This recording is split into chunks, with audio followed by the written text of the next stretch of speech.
Olá, professor Francisco falando.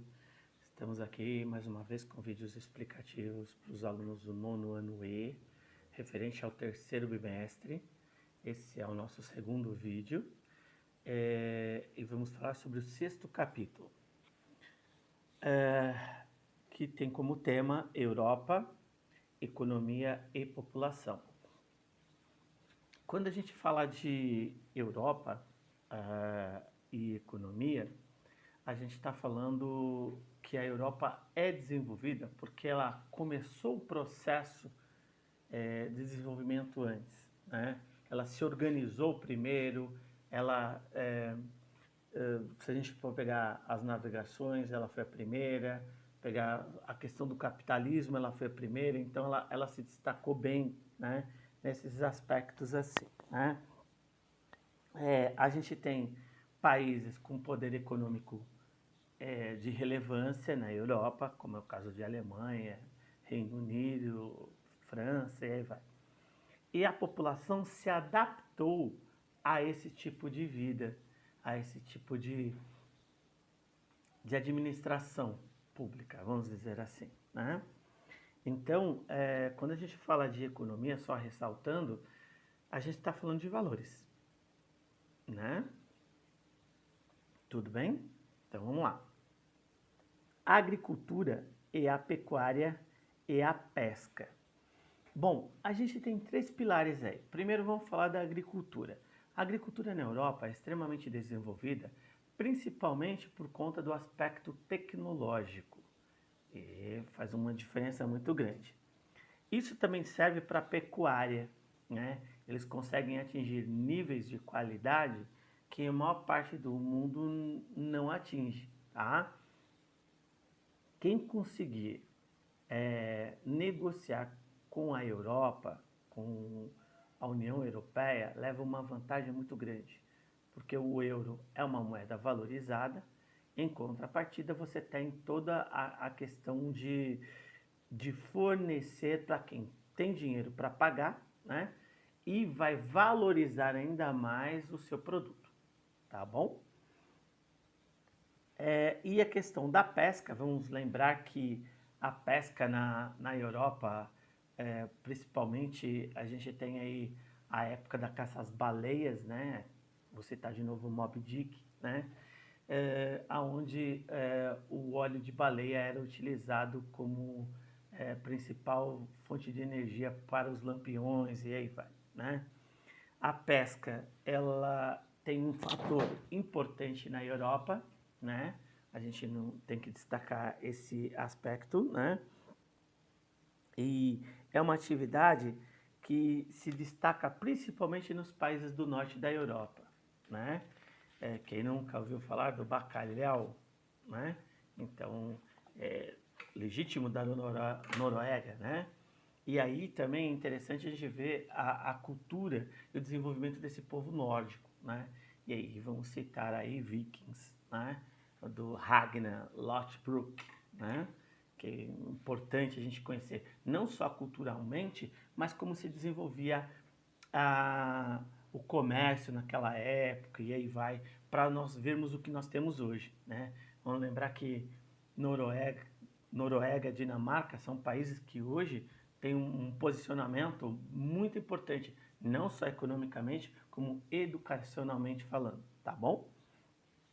A indústria. Bom, a indústria europeia, principalmente no Ocidente, extremamente desenvolvida, onde aconteceu a Revolução Industrial. No Oriente, a parte europeia, ela tarda um pouco, mas ela é também, nós podemos dizer que é forte, né? Bem desenvolvida, né? E o que vai gerar emprego, vai gerar divisas por país e tudo isso bem aplicado vai gerar aí uma qualidade de vida considerável, tá? Os setores de serviço, lembrando que, só voltando um pouquinho, a indústria é o segundo setor, é o setor da transformação. A agricultura, a pecuária, esse é o primeiro setor, tá? E quando a gente fala do setor de serviços, a gente está falando do terceiro setor. E aí a gente pode dividir entre comércio, turismo, né? que é a prestação de serviço, né? Por exemplo, um banco é prestador de serviço, tá bom? Então isso é fundamental aí. Esse setor, por exemplo, na Europa, ele é responsável por 50%. É muita coisa, né? Vamos ao próximo tópico. Níveis de desenvolvimento diferenciados. Nem todo mundo está no mesmo patamar, né? Então vamos lembrar, aonde aconteceu a Revolução Industrial? Na Inglaterra. Depois nós tivemos na França, na Alemanha, em momentos distintos, porque a tecnologia também é distinta. Depende muito de como você investe e quanto você investe em pesquisa, tá? Então nós tivemos esse diferencial aí, tá?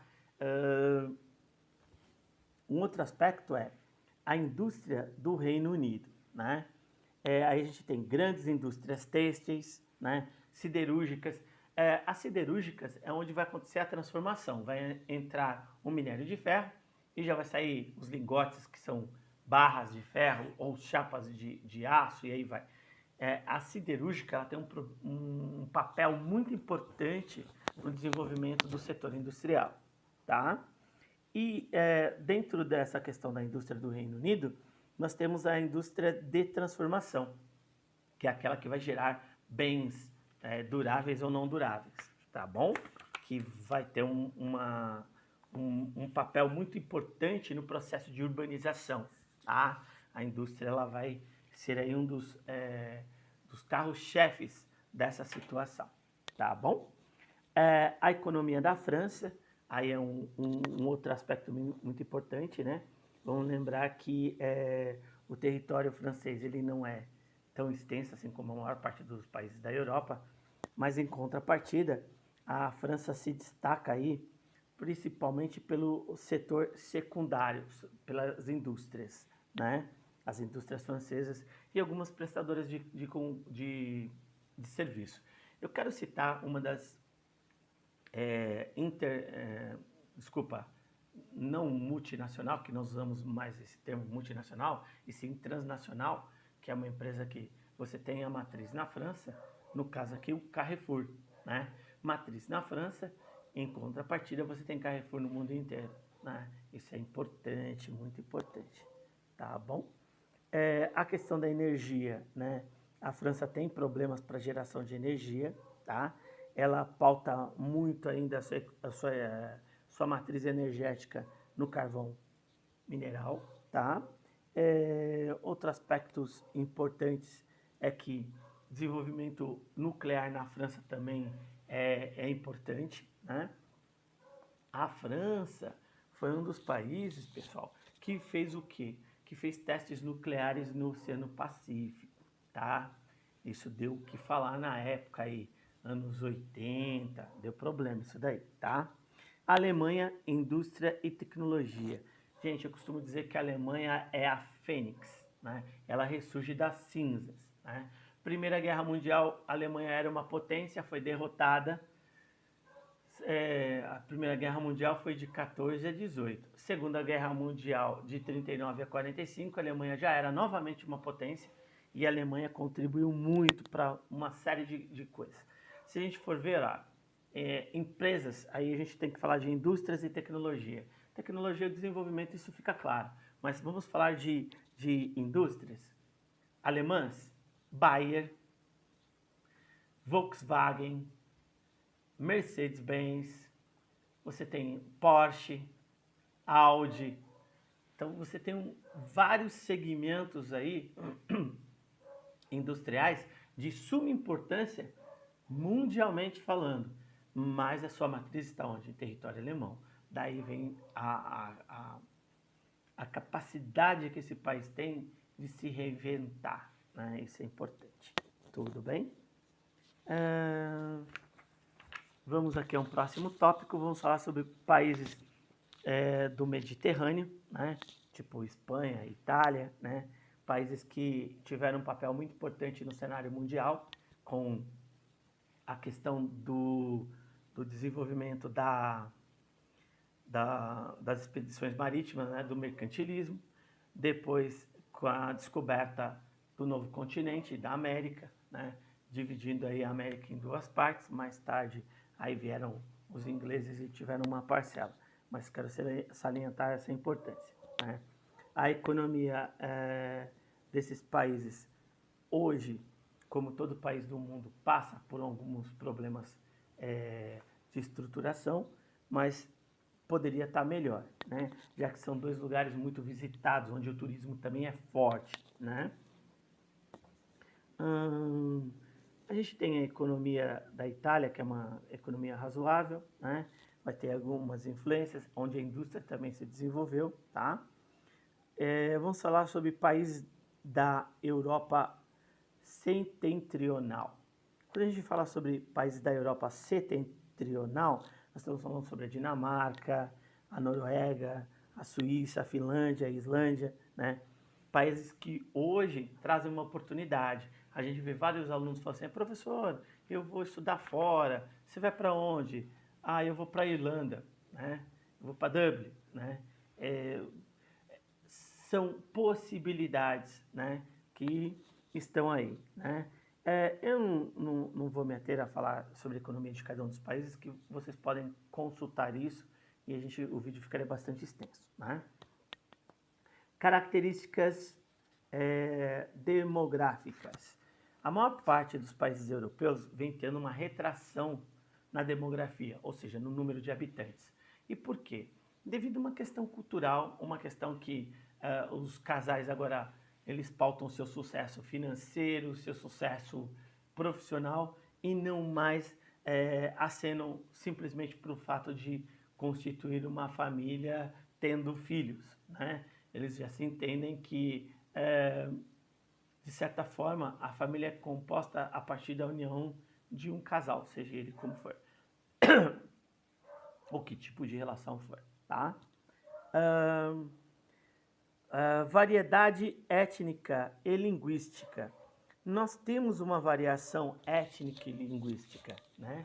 E isso é bem complicado na Europa, porque o processo de racismo na Europa é muito alto. Isso é cultural, então acaba batendo bastante, tá?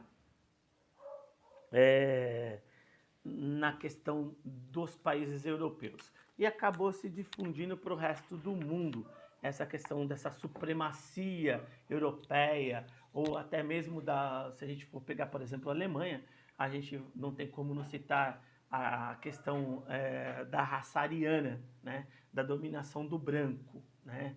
Sendo que tinha que ser branco e ter o olho claro, senão também não servia, né? A Europa e os fluxos migratórios. Quando a gente fala os fluxos migratórios, é o caminho que a população faz, mesmo que seja pendular, vai e vem, vai e vem. Isso é um movimento pendular, né? Mas a gente tem algumas características assim importantes do fluxo migratório, né? Para onde vão mais? Porque vão, gente, é oportunidade que vai ser um motivador para a questão da migração. As causas da imigração. Necessidade. Eu acho que essa é a principal causa. Necessidade, né? A imigração ilegal. Necessidade. Você vai, não tem o visto, não tem como permanecer, você vai ficar na ilegalidade durante o tempo que for possível, tá? Xenofobia e racismo. O meu país é para mim, Brasil para os brasileiros. Isso é xenofobia, né? Você ter um falso nacionalismo, um falso protecionismo, né? Isso é a xenofobia. E o racismo é consequência dessa autoproteção, eu diria, né? Mas o racismo, ele é cultural, né? Ninguém nasce, mas é passado o racismo, né? Você pode ter um preconceito, que é você não ter a informação, mas o racismo é crime, tá bom? Dessa forma, terminamos por aqui o 6º capítulo no nosso 2º vídeo e terminamos o conteúdo para o 3º bimestre, tá bom? Até mais, abraço.